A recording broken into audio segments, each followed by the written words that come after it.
people from the outside see this building, it's a big triangular building that don't know what's going on. It looks very dull. But when they enter the space, they experience crash. We hope they'll hear rocks falling down into the top of the furnace, and that will draw them up the steps to find out what was going on. It'll be lit to make you feel like it's alight and warm, and then the first point for kids to do rubbings to find out information, which is a project they'll be completing throughout the building, they'll start here.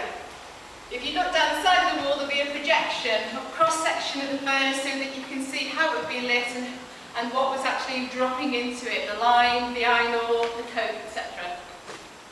And in this tunnel, there will be industrial sounds. Lots of noise, bellows, crashes. Over here, we're going to project even more things. So business structure that don't even exist anymore. The water wheel, moving on to the bellows behind, to really give a sense of how this building would have worked. A second patch for rubbing will be suspended here, so kids can find out extra facts and draw their attention to key features of the building. There's a second one, just around here, where the bellows would have been. Again, showing what would have happened and giving them a sense of this as a working building, not just ruins.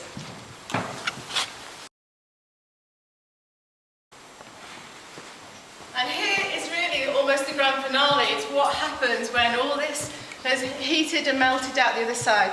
We're going to have a projection where you can see the pig iron run from the bottom of the furnace through into the little troughs. There's another information point here for the kids to do a rubbing. And we hope that they'll be collecting these either for their teacher or their parents to really engage them. And over here, we've got a footprint, which is also a rubbing. It represents the fact that there would have been men here working 24 hours a day on 2 12-hour shifts. It would have been loud, noisy, hot and smelly, and you would be able to see it all here, silhouettes. By the time visitors leave the space, they will understand far better what the furnace did, what it was like as an active building and why it's an important relic today.